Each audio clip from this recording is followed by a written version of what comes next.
25 forecast. A nice spring forecast for today, mostly sunny in the mid-70s, light south winds. Light winds tonight, 55 for the low, mostly clear skies. Tuesday should be mostly sunny near 80, a south wind up to 25 miles per hour. Wednesday, there might be a shower or thunderstorm, partly sunny in the low 80s. Educate, entertain, and empower. We're KLEK 102.5 FM. From Feature Story News in London, I'm Ollie Barrett. It's reported dozens of people may have been killed in missile strikes on northern Syria. At least 25 people have been killed in 2 explosions in Kabul. Sajid Javid has been named as Britain's new Home Secretary after Amber Rudd resigned following an immigration scandal. And Britain's second and third largest supermarket chains, Sainsbury's and Asda, have confirmed plans to merge. It's 9:01. KLEK LP Jonesboro, the voice of Arkansas Minority Advocacy Council. It's now time for Community Conversations, a program focusing on the people working to make the Jonesboro community a better place, while offering viewpoints from all sides of the issues. The views expressed in this program are those of the participants and do not necessarily reflect the views of KLEK 102.5 FM, the voice of Arkansas Minority Advocacy Council, or our underwriters or sponsors. Good morning, everyone, and happy Monday to you. I hope that you're having a great start to your day. It is Monday, April 30th, 2018, and this is Community Conversations on KLEK 102.5 FM. I'm your host, Kabila Jones, and my special guest today is Dr. Edward Salo. Salo. I'm so sorry. Oh, Salo. And he is from Arkansas State University, a professor of history, and we've been having a great conversation. Totally not what we're talking about today, somewhat. But today we're going to be talking about an upcoming historic preservation workshop that is happening at the library here in Jonesboro, Arkansas. But before we get into that, I would like Dr. Edward to please introduce himself, since this is his first time here. Hi, Ed Salo, and I'm a professor of history out at Arkansas State University. I've been here since 2014, and before that, I worked for about, 14 or 15 years as a consulting historian for an archaeology companies, where we would, do work all around to help companies and government fulfill their environmental work regulations. So I worked all over the U.S., foreign countries. But I always wanted to teach and always wanted to work at a university, so this opportunity came up, and they were looking for a historic preservation public history professor who had, experience, so I was happy to get it and happy to be here. All right, well, thank you so much, Doctor. And so we're going to get right into our conversation and really dive into why it is important to preserve different buildings and things around town. This is for Jonesboro and Craighead County, more specifically. Right. But hopefully the knowledge gained here will help individuals in other areas look into preserving, things that are in their areas, so that, we talked a little bit off air about preserving history, telling the story, making it a part of current history so that it can be looked at and told later on down the line. Don't want to give too much away, so I just want to read a little bit of the press release. It says the West End Neighborhood Association and Heritage Studies PhD program at Arkansas State University are partnering to offer workshops on historic preservation in Craighead County. The events will be held Saturday, May 5th in the Round Room of the Craighead County Jonesboro Public Library. So let's talk about how this event came to be. Well, it's the work of several people. Dr. Hansen in the English department, who also teaches in the Heritage Studies PhD program. He lives in the West End, and he's been really advocating historic preservation for a long time, even before I came. But one of the things that when they hired me, I was to help the students with real world projects and to help the community. So, when people come to us and say, hey, we did an African American cemetery over near Walnut Ridge, got that listed on the National Register. The, Home Ice House here, we're working on several other buildings. We're here to help the community preserve places that are important to them, and also to get the students the experience. So this is one of the ways we thought of doing it, is having a workshop, an open house. And the way we envision it is, the first part, there's 2 sessions, one in the morning and one in the afternoon, and you can come to one, you don't have to come to both. And we're going to do a little talking about historic preservation, and then a lot of it is more of an open forum where people can talk about places in Jonesboro or Craighead County, or even from outside. We're not going to turn you away. Okay. That you think is important, whether you own it or you go to this church or it's, important to you. And we're going to have computers there. We're going to be able to, drop a dot on Google Map and put the information there, contact information, so that we have like a little database that we have these projects that we can start working on with our students. Oh, that's amazing. So, and it can be, a lot of times people think historic preservation and they think the pretty big houses downtown. Okay. And, and those are important, and those are, usually well preserved because people have been able to keep them up. Okay. But historic preservation is telling the stories of the community. And this can be anything from buildings that you look at and you're like, that's the ugliest building I've ever seen. Or this is just like nothing. And, it's the history that goes on. One of the examples I use in classes, there's a building out in Arizona that just looks like any kind of 1960s, office building. I mean, just, you would look at it and you're like, what is this? It's on the National Register because it was where they did the planning for the moon missions. The geologists would, plan where they wanted the astronauts to go. But you look at the building and, I'm sure there's 100 more that look just like it, but this building, something important happened in it. And, and history doesn't have to be the Apollo missions. It can be local history. It can be, because things happen here in Jonesboro that are important to Jonesboro that, you go over to Walnut Ridge and they were like, well, we don't care about that. But it's important locally. It so, that's the kind of thing we want people to come out and talk to us about, is what they think is important and what they want to be preserved. And, then we can look at how we can help them. Not every building can be preserved, of course. And not every building is going to be historic because of changes over time. The National Park Service and the state have, some requirements, but, even if it's not pristine and, we can get on the National Register, there's other things we can do to make sure that history is, out there for the public. Okay. I know this will probably help a lot of buildings and structures remain and be safe from developers coming in and trying to always modernize or restructure a certain area side of town. And the residents don't realize how much power they have to say, no, we want to keep this the way it is. It's a starting point. A lot of times there needs to be preservation ordinances once a district or properties are developed. But, it does protect it a lot from, state and federal projects, road widenings or that kind of thing, that just like they have to take into account endangered species and wetlands, they need to take into account historic and prehistoric resources. Okay. So that's what I did before is, if they're going to build a road or widen a road, they had to make sure that the road wasn't going to impact any historic resources on either side of the road or in the view shed.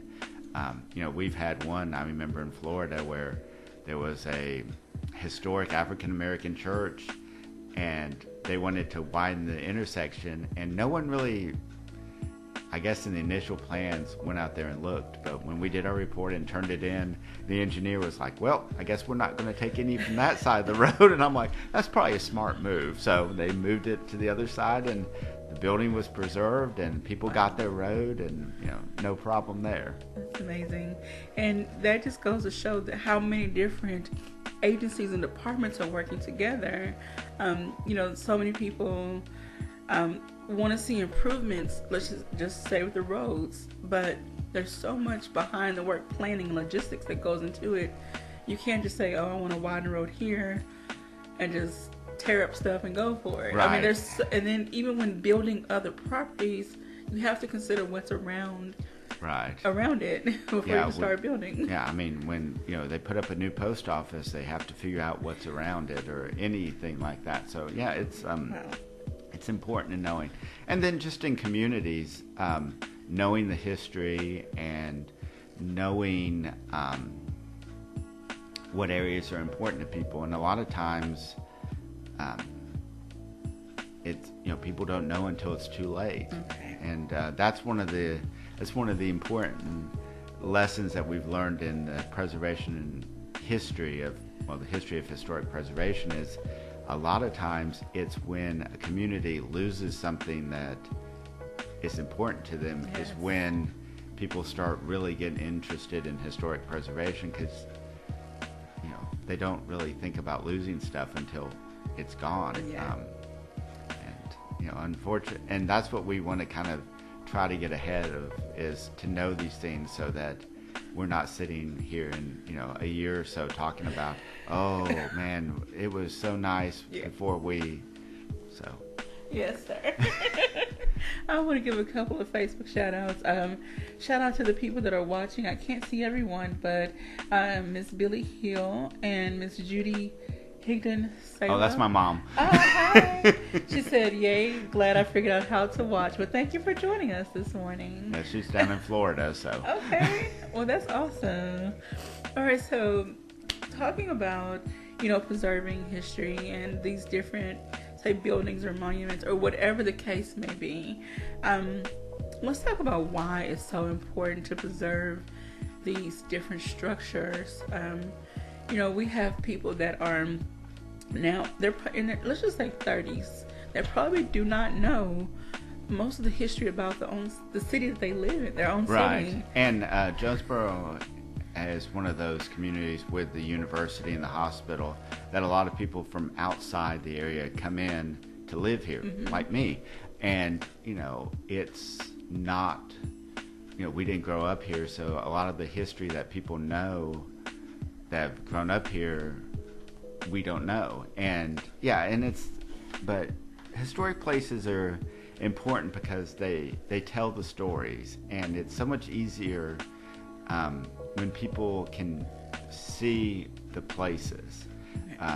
Several years ago, we took a study abroad trip to Europe for World War II with the students here, and I had them read all the important stuff, and they knew about it. But when one of them told me when we were out there at the Battle of the Bulge, and there was a place where they still had the foxholes that the 101st was dug in, and they were like, this really brings it to life what this is. So it's the places, so it's the telling of the stories, but it's also,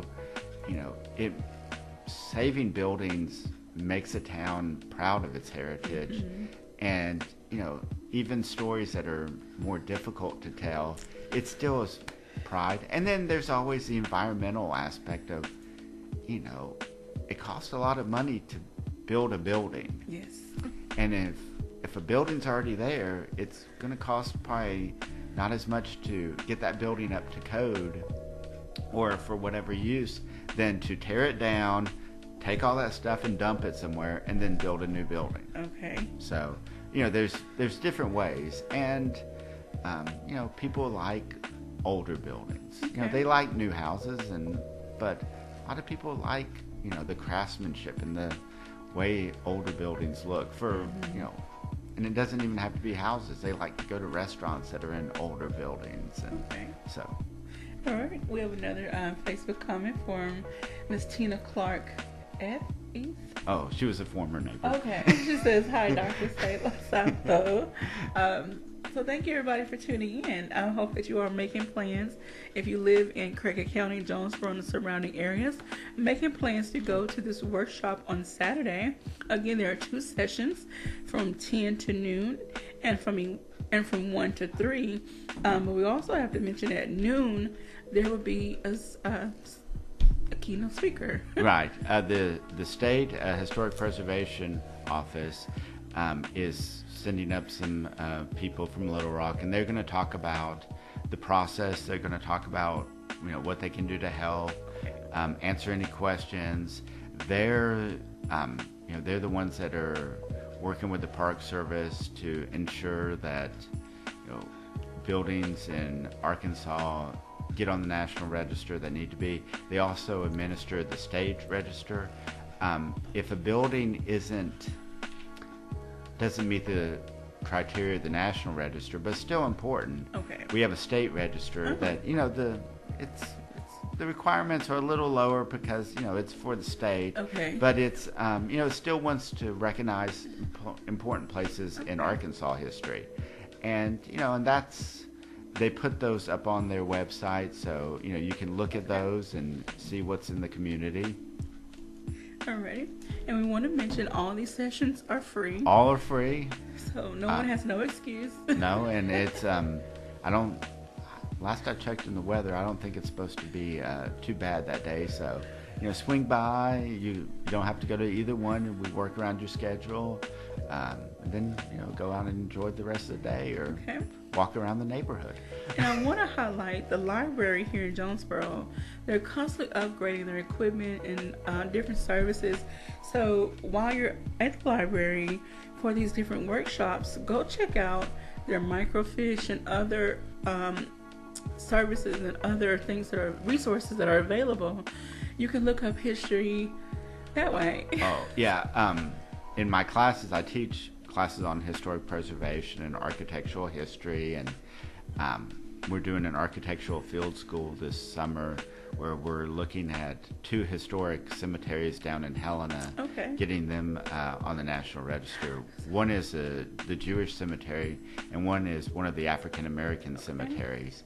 But, I mean, in all my classes, one of the things we always go to the local history part of the library there, because they have so many, the city directories, which are just great to be able to look and see what kind of businesses or who lived in what houses, and yes, the microfilm, the Sanborn maps, the local histories, the vertical files, and then it's not just for Craighead County. I mean, they have it for information on the surrounding counties and the genealogy, and then they have a lot of genealogy databases that you can use with your library card. So get your library card.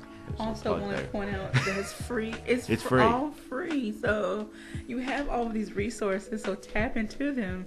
I want to also mention last year when the library was celebrating their 100th year, they put together a timeline and where people submitted photos and stories, and so that information is available as well.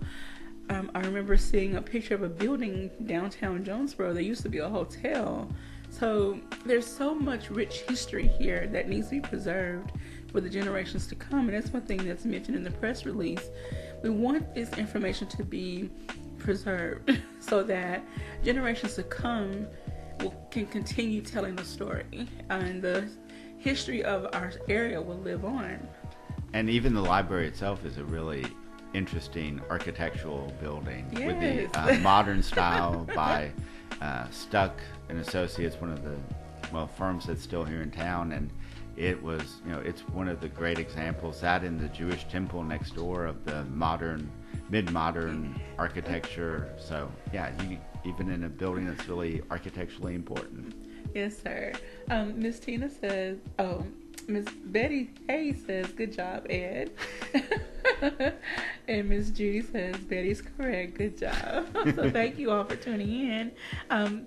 Okay, so going back to the press release, it says, I think we probably touched on this a little bit. The workshop will provide examples of a great variety of historic buildings in Jonesboro and Craig Accounting, and the events coordinators will give practical guidance for preparing applications to both the state and national registers for historic preservations.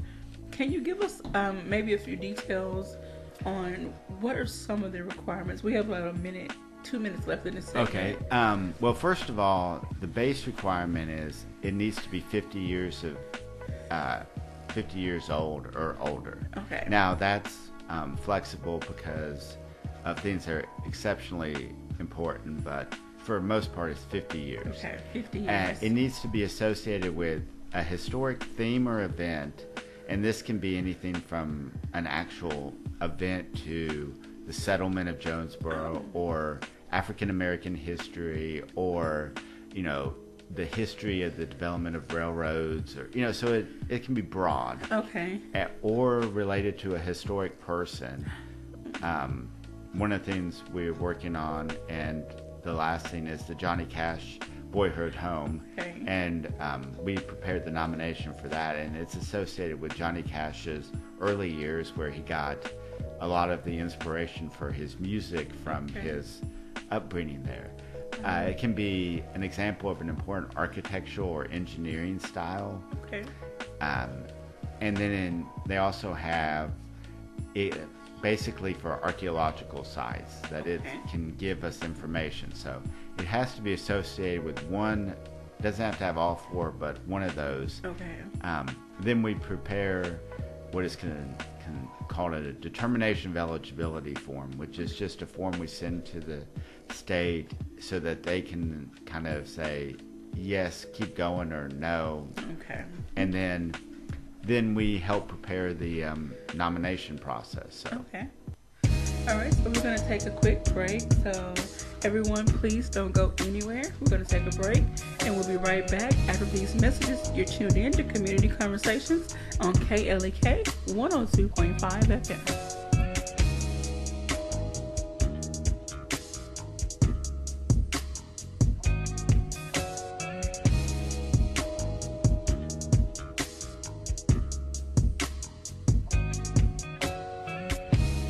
You're listening to Community Conversations on KLEK 102.5 FM.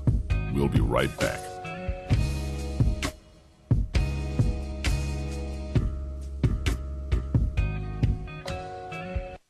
Have you told anyone today how busy you are? I'm Mark Merrill with today's Family Minute. Not many days go by without someone telling me how busy they are. They explain how they're swamped with work or with kids or with traveling. I've said some of the same kind of things. But the odd thing is how some people say how busy they are with a sense of pride. They equate busyness with value, with importance, and with honor.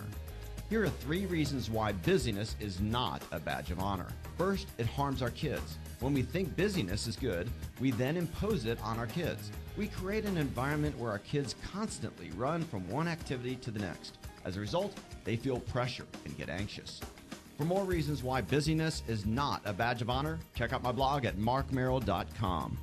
Remember, your family first. Family Minute is made possible by the Kappa Nu Omega chapter of Alpha Kappa Alpha Sorority Incorporated, a non-profit organization committed to service to all mankind. Kappa Nu Omega Alpha Kappa Alpha on Facebook and KNOMEGA1908.com. Family Minute is brought to you by the Gears Foundation, a nonprofit organization providing students with assistance in their academic and career pursuits. Gears Foundation on Facebook, Gears_Inc. on Instagram, and the Gears Foundation at gmail.com. Meineke of Jonesboro is now Starks Auto Service, a full-service auto repair and vehicle maintenance center offering engine and transmission repair, brake service, tires, oil changes, and more, performed by ASE certified mechanics.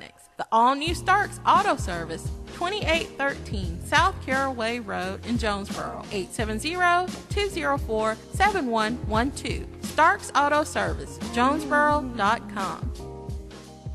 Tune in to Community Conversations every Monday through Friday at 9 a.m. here on KLEK 102.5 FM. Join host Quabila Jones-Harden as she talks to people who are making a difference in the community and learn about the people and organizations that provide services to make Jonesboro a better place. Community Conversations every Monday through Friday, 9 a.m. on KLEK 102.5 FM.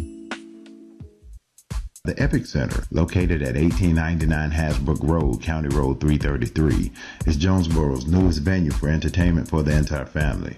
They offer an auditorium with theater-style seating for up to 1,100 guests, a large stage, professional lighting and sound, dressing rooms, concessions, and more.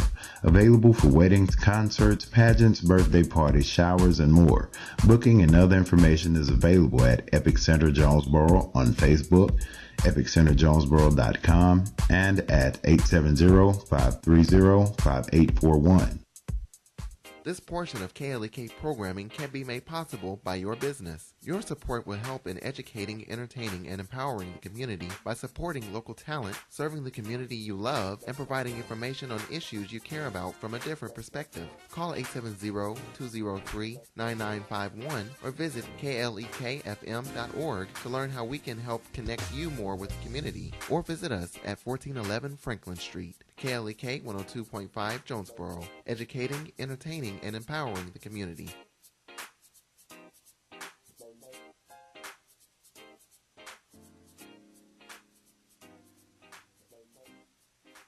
Support for KLEK is brought to you by Fullness of Joy Ministries, 2120 Thorn Street, Jonesboro, under the direction of Bishop Adrian Rogers and co-pastor Susan Rogers. www.fjministries.org. And now back to Community Conversations on KLEK 102.5 FM. All right, welcome back to Community Conversations on KLEK 102.5 FM. I'm your host, Fabila Jones, and I'm speaking with Dr. Edward Salo. Salo, yeah. Yes. From Arkansas State University. We're talking about the upcoming Historic Preservation Workshop to be held at the Craighead County with Jonesboro. Craighead County Jonesboro Public Library at 315 West Oak Street in their round room this coming Saturday from 10 to noon or 1 to 3. And at noon, representatives from Little Rock will be there to give a presentation on some other historical preservation information. So we're going to get back into our conversation. All right. I wanted Dr. Salo to highlight... Oh, I lost my place here. Okay, we'll just pick up. This workshop will provide examples of the great variety of historic buildings in Jonesboro and Craighead County, and the events coordinators will give practical guidance for preparing applications to both the state and national registers for historic preservation. Before we went off air, you were talking about some of the requirements that had to be met. The state and national vary. I know one question I asked you off air was, when it comes to modifications, say a building is 50 plus years old, what modifications are allowed, accepted? Like, let's talk about that aspect. And it's one of those situations, you hate to sound, but situations are different. A lot of times they want as much historic fabric, as much of the original as they can. But I mean, then people also realize you're not going to have the same roof for 75 years. So, as long as the roof is a similar type roof, they want the windows to be historic if possible. Okay. Those things kind of, it just depends. A lot of times, depending on what the outside covering is, if you have a brick house and then it's covered in vinyl siding, they might say, well, we can take the vinyl siding off. Okay. But, so it really depends on the situation. Okay. And as I was mentioning earlier, the state register is in some ways not as strict. Okay. So if some changes have happened to a building and it's not going to meet the national register criteria, it might meet the state criteria because, it's a little less strict. So, you hate to say you can't give a total checklist, but they want it to be as close as possible. Okay. Sometimes when I was in South Carolina, it'd be funny because we'd go up to a house and it looked like just, any house. And they were like, this house is from the 1870s. And you're like, I don't think so. But somewhere in there was a cabin or a house, and they just had built around it so much that you look at the house and it looks like, a 1940s house, but somewhere in there was like an 1820s house in there. Wow. So those kind of changes are a little too much. But with the increase in, or the more readily available preservation type products, when it comes to, say, preserving wood and stone and whatever other materials, would you kind of advise anyone that's building a building, a structure, to think about the full aspect? Do I want this to possibly be here 50 plus years? Do I want to put things in place that are going to preserve this building? Like, do you think people should be forward thinking when they're putting up a structure? I mean, I think so, and that's just my personal opinion, is, if you're building a building, we need them, I think that we should be building stuff that's going to last. Yes. And that, buildings that are flexible enough that we can use them for other type purposes when, the buildings downtown we were kind of talking about, the commercial buildings downtown, they were flexible enough that, you're looking at the city directories and it could be a grocery store, and then a few years later it's a saloon, and then a few years later it's a feed store, and then it's a barber shop, and it's like, buildings that are flexible enough that it's not designed just for one use, that you can, it's like, okay. And I think that a lot of times we do get buildings like that people are adaptively reusing for other purposes, but probably not as much as we should be. Okay. We have another shout out from Dr. Karen McDaniel. Says, good morning, Dr. Salo. Good morning. I love Miss Karen. She always brings some wonderful information whenever she comes. Oh, yeah. I want to also mention, it says students, where is it? I'm sorry. Your students will be completing projects in the upcoming year to make Jonesboro a better place and to preserve those places that make Jonesboro unique. So let's talk about some of the projects that the students will be involved in. I've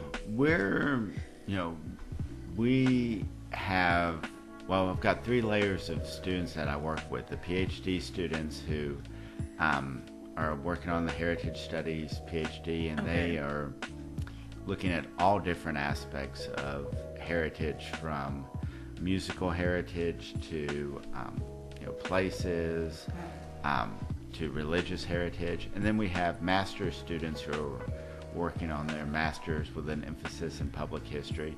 And then we have several undergrad students who are interested. So part of this is to identify projects for them for, we're working on the cemeteries over the summer, but I'm teaching historic preservation in the fall. And we'll have students that are available for, to work on projects. And then we'll be probably doing architectural history again in the spring, which is, again, looking for projects, and then doing the field school again next summer. So, as many projects as we can get would be great. We're finishing up currently several projects in the area, a historic house kind of northwest of here. We finished up the Johnny Cash Boyhood Home nomination, and then there's a few other smaller projects that we're working on. There's a church and a cemetery over in Strawberry that we're finishing the nomination for. So, we're finishing up some projects now, so we're looking at our next set of projects to come out of this. Okay. Now, even for structures that, meet the age requirement, and you're going through the process of getting it registered, can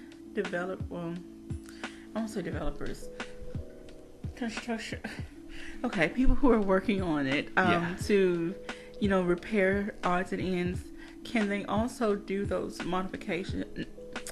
that's not the right term.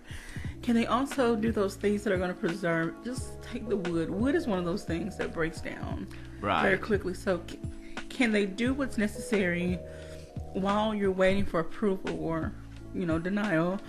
Do those things to protect the structure? Yes, and that's one of the things that the state is going to discuss. They're really good. The state, will, if you don't want to work with us, the state helps people with their nominations. The state helps people with advice. But we're also here to offer. They've got small staff and they've got a big state. So we're out there doing the same type work to help them too. Yes, and they can give advice. They can direct you on who you need to talk to about specific, points of view on, preserving what you can do, what you shouldn't do. So they can help give that advice, and we can give some of that advice too. But they're the ones that make the final decision. So if I make a recommendation, that doesn't mean that they're always going to agree. Okay. But so that's one thing that's helpful. The state, they do a great job. Now, before someone considers putting in an application, should they go and take as many pictures from every possible corner angle as possible? We, when we're preparing the determination of eligibility for someone, we'll take those photos. Okay. And then the state usually comes and takes the photos, even if we prepare the nomination, because they want to look at it too, so they'll come and take the photos.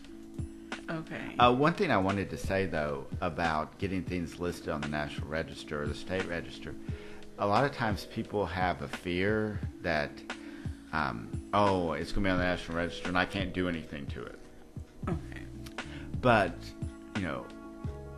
you still have the property rights. Unfortunately, if someone wanted to, they could, tear down their historic property because, they still own the rights, and that's, so it's, a lot of places do have preservation ordinances that if you're working in the district, Charleston, South Carolina, where I used to live and work, one of the places that's had the first, and they control what's going on in the historic district. Okay. But, if you had a historic house here and for some reason you had to tear it down by choice or by, accident, like if there was a fire and it's not going to work to, rebuild, you have those rights. So a lot of times people are afraid of the National Register because they think it's going to be like, well, I'm not going to be able to paint my house any color I want to. It's like, well, yes, you can. So, and then we talk a lot about the National Register because that's the baseline that the federal government had set up in the 60s to be the list of what's important. Okay. But we also wanted people to know that you don't have to have sent on the National Register for us to work with you. Okay. We can help. We can help talk about if your house has been or building has been altered, or even if it's not there, but there's a story there. We can talk to you and see if we can, help develop a museum website or a walking tour. Or I had one student who was researching several places downtown. He was an older student and he grew up here, so every day he'd come in and he'd be like, okay, now this building is where I used to go get such and such, and and he knew all these like little stories. And he took me around, and unfortunately a lot of the buildings are gone. We were talking about off air earlier about some of the hotels downtown, and he could tell me where all the hotels were, and so part of it goes back to that idea of telling people, well, this is what used to be here and this is what we've lost, as a way of helping them recognize, well, let's try to stop so we don't lose some of this other stuff. Okay. So don't feel like, well, I don't have a historic building. Well, or my house has been altered. Well, still come and tell us about what it is, and maybe we can figure out a way of still getting that history out there, presenting it. Okay. I have one question, and this may be far-fetched because I'm always thinking far-fetched. Okay. I like that. Say a building is you put the application in, and it may be close to being approved, but natural disaster happens. One, does that render it now ineligible? And two, can a new building? Oh no. Okay, never mind. One, does it render it ineligible? Yeah, even if it's in the process, if something happens to it, they'll have to look at it. That actually happened to me in South Carolina. We were working on a project, and I had found this great meeting house style church, and it had the cemetery next to it, and it had a school that they had run, and it was just this great collection. And we were doing this big project, and I turned in the documents, and I was talking to the guy at the state. I'm like, did you go up and see it? He goes, I hate to tell you this, it got struck by lightning and burned down. And I was like, oh man. So luckily we had photographed all of it, so Okay. we had documentation of what it used to look like, but since it burned, there wasn't anything to be put on the National Register, so they just, put the documents in their files, and it can be studied by, historians and other personnel, but yeah, unfortunately, once a building's kind of destroyed like that, Okay, with that being the case, sometimes can the land around the building also be registered to be preserved? It depends on the situation. Okay. Sometimes they can be an archaeological site, because if it's it's kind of interesting how much stuff people lose around a house. Oh. And we found a lot of older houses.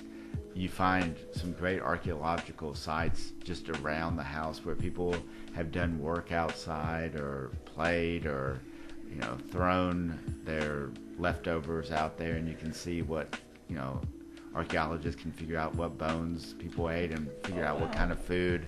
That's a little past my level of expertise, but yes, there is potential for that too. Okay. And in some cases, can a recreation of the building be put in place, but only as a sort of museum or? Sometimes the National Register has some. Usually, you can't recreate a building, Okay. but they do have a few caveats, so there are some rare exceptions. So. Okay, so all may not be law. All may not be. And it doesn't have to be on the National Register for it to be, be used as a historic site.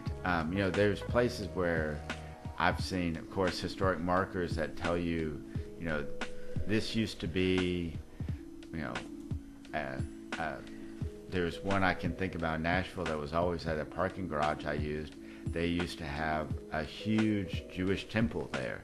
And on the marker, they had a etching of what the building looked like, and then you saw a parking garage, and it made you kind of mad. But, so a lot of times they can tell you what was there, and markers, or, even, they have apps now on the phones where you can do virtual reality, and you can have like a historic photo, and you can be geo-referenced where you can like hold the phone up to what it is, and it can show you what used to be there. Oh, wow. All kinds of things that are, All right, so technology can do a lot of cool stuff. But thanks to all the hard work that historians have, done doing the research and collecting the data and the pictures and documents, now technology is able to make it come to life. Right. And, you were saying the hard work of historians, but it's not just historians. It's, a lot of times it's the public. And Okay. It's a lot of times the public who've preserved these things either personally or in small groups or churches or communities, and they've kept the stories alive.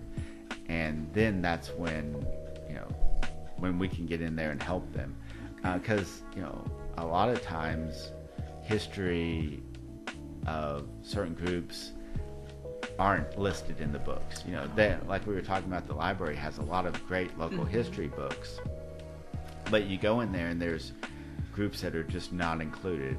Minority groups, lower income groups, workers, that their stories aren't there. And the stories are preserved in the communities.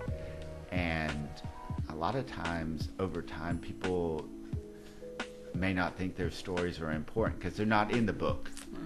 But their stories are important. And that's when, workshops like this and other activities, we hope is a way to get people interested in coming in and talking about their stories and telling the stories. And then we can just start, you tell one little story and it can like, everyone brings it in and we see connections, and then you may not think it's important, but then over time it's like, oh, so that's connected to this.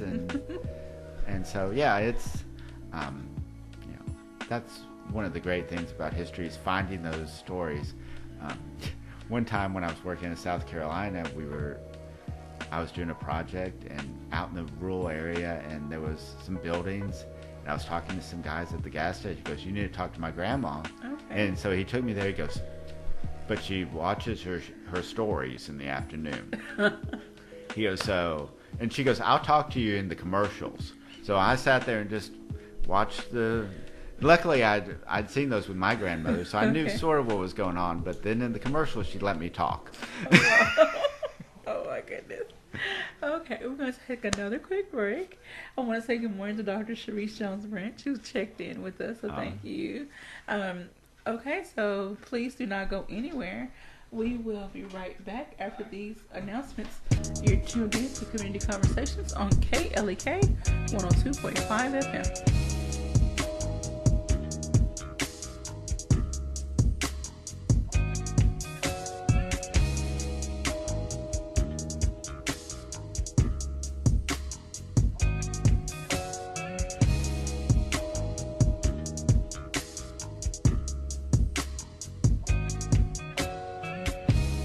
You're listening to Community Conversations on KLEK 102.5 FM. We'll be right back.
All right, everyone, we are back. I apologize for the dead air. Trying to get some things worked out, but we're going to go ahead and wrap up our last segment and finish our conversation. I've been really enjoying this conversation.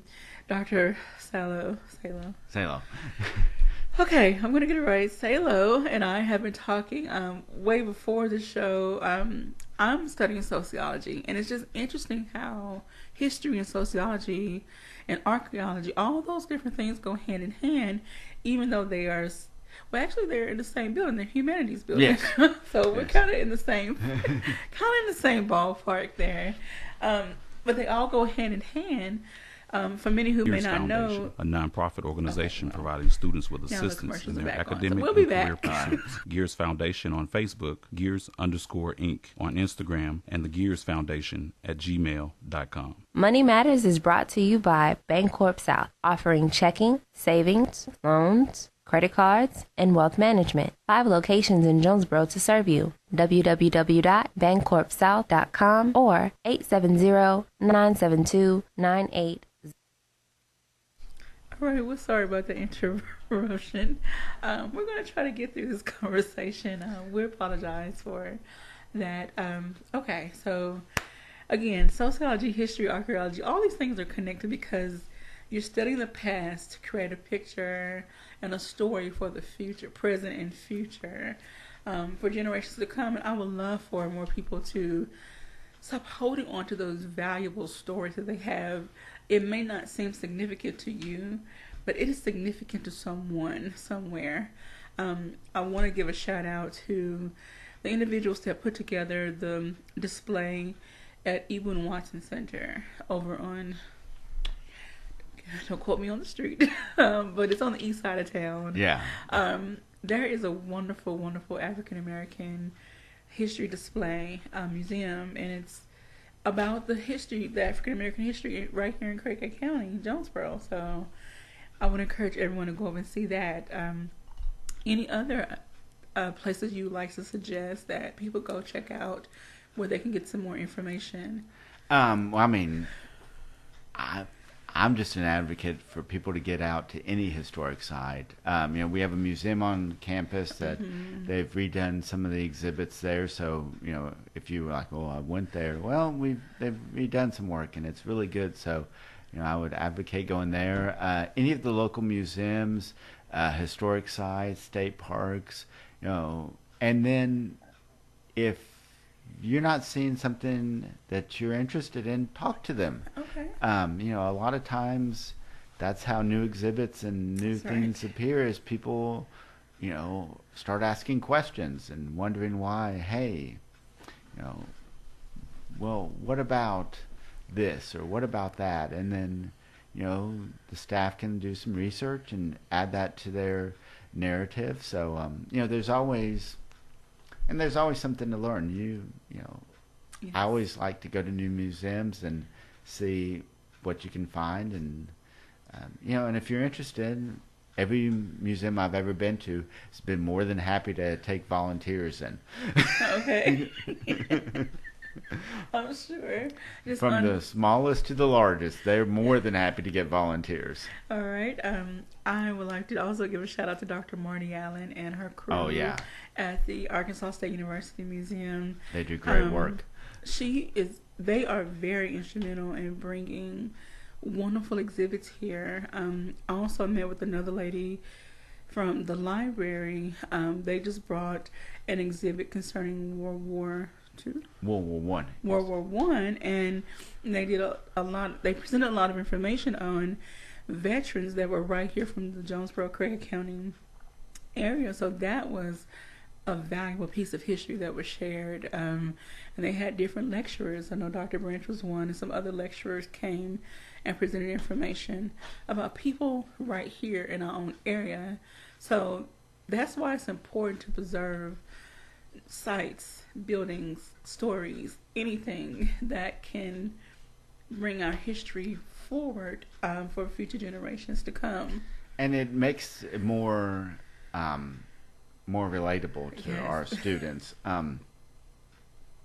From the junior high, the high school, college, it doesn't matter. They get the history books, and you always hear people saying, what class did they not like the most? Like, oh, I didn't like history. But then where do people go for vacations? They like to go to historic sites. They like to go to museums. Okay. They like movies about historical events. They like TV shows that are set in historical periods. So there's some disconnect there where it's like, okay, they don't like the class, but they like history.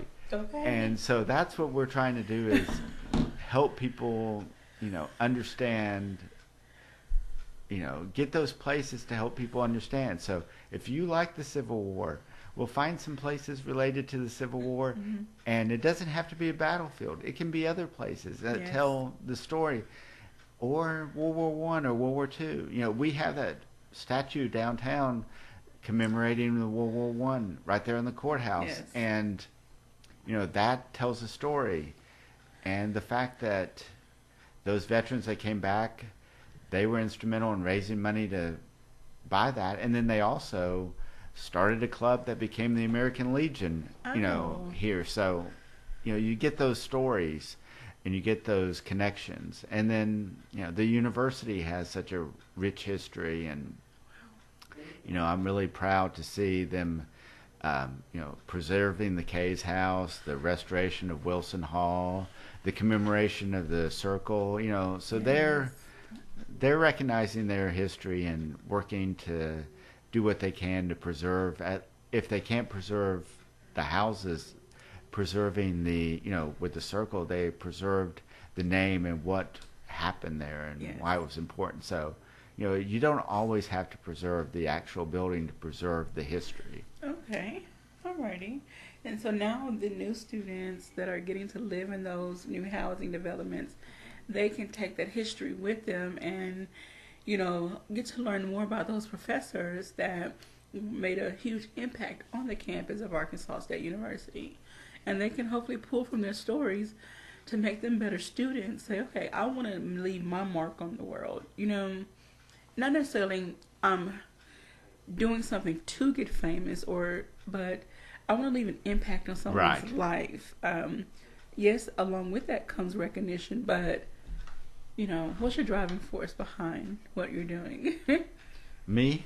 Well, no, to students, am I just doing it for fame and recognition, or am I really doing it for a selfless purpose? Right. And that's one of the things too, is to have people with these historic sites understand struggles and successes, and just have people connect to how people lived, and seeing that sometimes it's not as different as you think. And sometimes one of the things I thought was really interesting is I was looking at one, and they kept talking about all these different churches, and it seemed like this one, it was up in the Upper Peninsula of Michigan where my dad was from, and the Finnish Lutherans, whenever there was any kind of fight, they would just split off into a new church.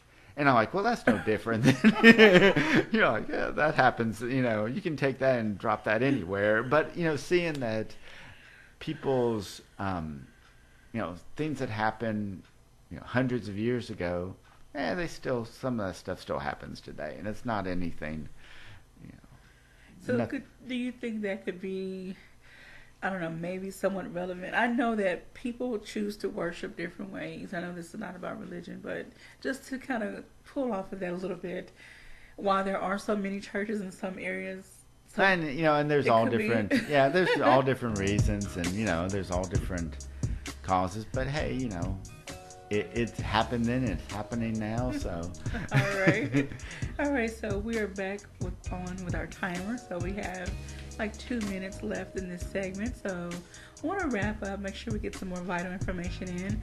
Remind everyone, Saturday, 2 sessions, one in the morning, one in the afternoon. You don't have to come to both of them, so don't feel like you have to dedicate the whole day.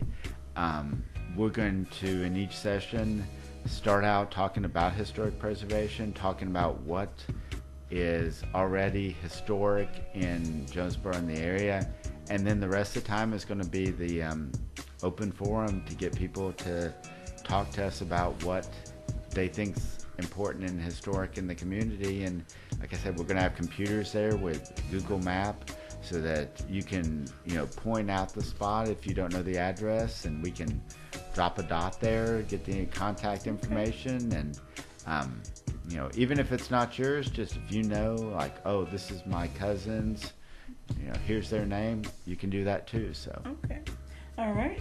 And everything is free. Everything's free. Going to be at the library, and while you're there, go check out some of the other resources the library have. You never know how valuable this trip could be. So it could be an all-day event.